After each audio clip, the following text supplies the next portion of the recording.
Yo, what up mga man? Samahan nyo na naman ako magluto ng ulam namin ngayong hapunan.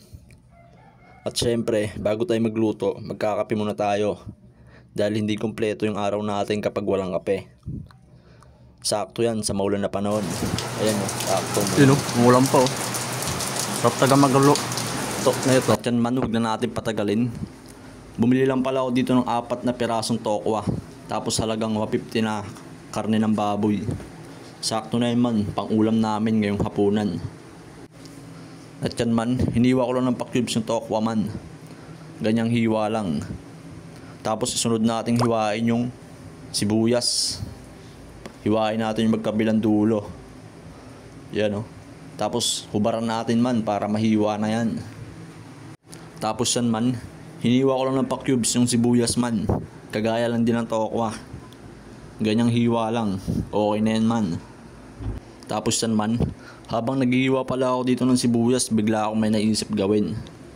Hintayin nyo man. Ay, miss yun na pala. Tapos yan, smile ka lang man kahit maraming problema yung dumadaan. Sunod naman nating hiwain yung bell pepper na kulay green. Tapos yung kulay pula man. Pa-cubes lang din yung hiwa dito, yung maliliit lang. Ganyan man oh. Ayan. At yan, habang naghihiwa pala ako dito ng bell pepper man, may naisip na naman akong gawin. Utal-utal pa ako. Ayan. Heart ka sa akin man. Dahil napanood mo tong video na to. At yan, sinunod ko namang hiwain yung siling haba. Yan, tapos ko nang hiwain. Sunod naman yung siling pula. Panipa sa bunganga. At yan, tapos na tayo maghiwa ng mga pang-aroma. Painit naman tayo ng kawali, tapos ng mantika. Kapag mainit na mantika, lagyan na natin yung karne man. Nilagyan ko pala yun ng asin tapos paminta. At yan, takpan natin saglit. Pagbukas, luto na yan man. Matalsik-talsik pa yan. Ayun o, kapag ganyan na yung kulay, pwede nang hanguin yan man. Sobrahan na nga sa golden brown yun. Di kang pa masunog. Tapos yan man, pagtapos natin hanguin yung karne, sunod naman natin ilagay yung tokwa. Lutuin lang din natin to hanggang sa mag golden brown. Kagaya lang din ng karne. Tapos takpan natin.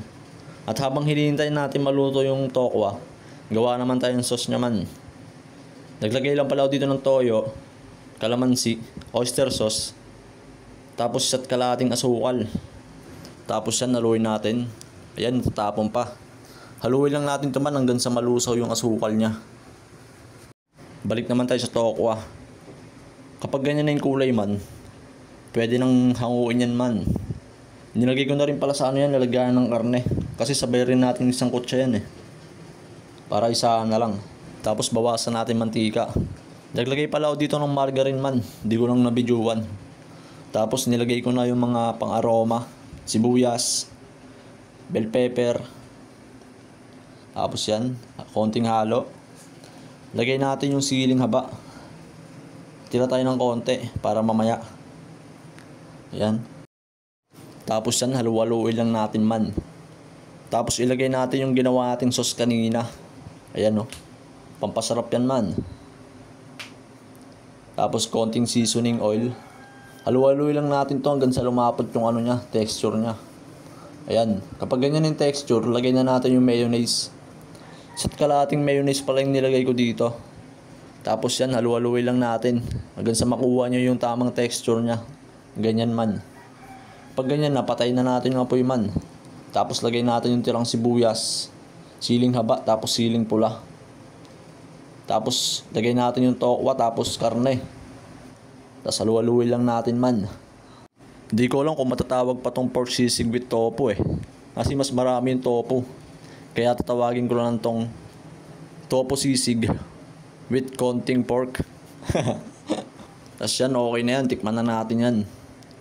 Mabisa to pang pulutan man. Tapos pang ulam na din. Tara, kain tayo. Hanggang dito na lang mga man. Salamat sa panonood nyo.